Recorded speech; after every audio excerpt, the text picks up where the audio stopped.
Among the many things which have been taught to me, one of the most important lessons is that there's great wisdom in learning from the experience of others. While it is of course important to learn from your own experience, both your mistakes and triumphs, if you can learn from others, you can achieve so much more. Within the field of leadership, I can think of few others, besides perhaps my father, who I hold in higher regard than Thomas Owens. Though initially, I did not remember much about him. After having interviewed him, I can confidently say that he holds my respect. He has, in almost every aspect, proven an exemplary leader, as well as a model of what Cowles and Posner were trying to convey. One of the things which Cowles and Posner, Groschel, and Owens all emphasize was the importance of stories. Facts and statistics are useful, by all accounts, but within the field of leadership, stories and emotions are what drive people to act. I hope today I can share some of the stories to emphasize my points. The most fundamental part of leadership is influence. To reference Maxwell, without influence, without those following you, you are simply going on a walk. The reason this is relevant is twofold. First, put simply, everyone engages in leadership. While this is, of course, one of the main themes of the course, there is a difference between knowledge and experience. Throughout Owen's life, even when not in a leadership position, he always engaged in leadership.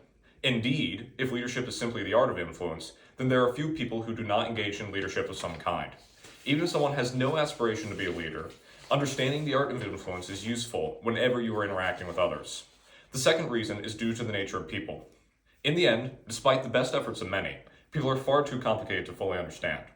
When engaging in leadership, there are of course some best practices, but each person is different.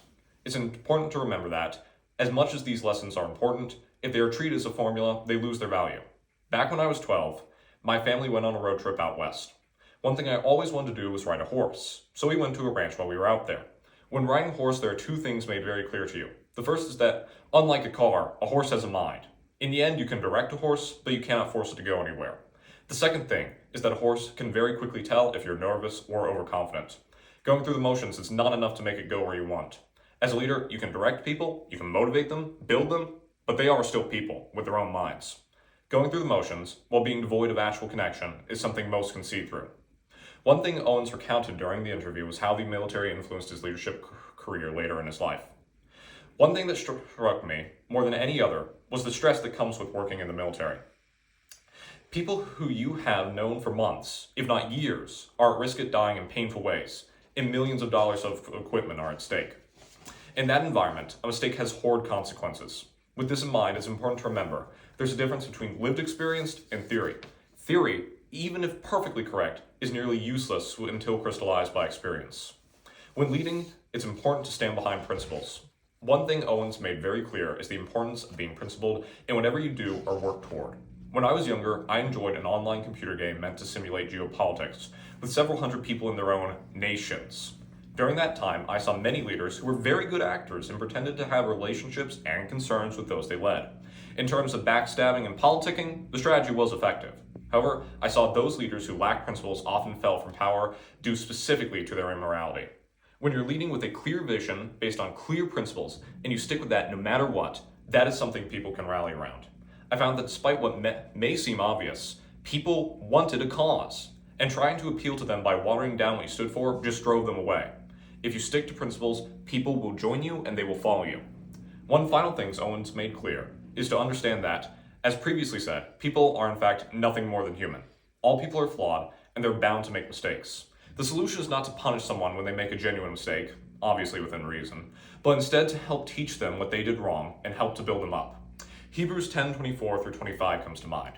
And let us consider one another to provoke unto love and to good works, not forsaking the assembling of ourselves together, as the manner of some is, but exhorting one another, and so much the more as ye see the day approaching. Indeed, as hard as it may be to believe, even I make a mistake every year or two. As Proverbs 9:9 says, give instruction to a wise man, and he will be yet wiser. Teach a just man, and he will increase in learning. There's always something new to learn, always someone wiser than you, always someone willing to instruct you. There's wisdom in learning from others. While I admit there are a few things Owen does that run contrary to our readings, I still hold him in high regard.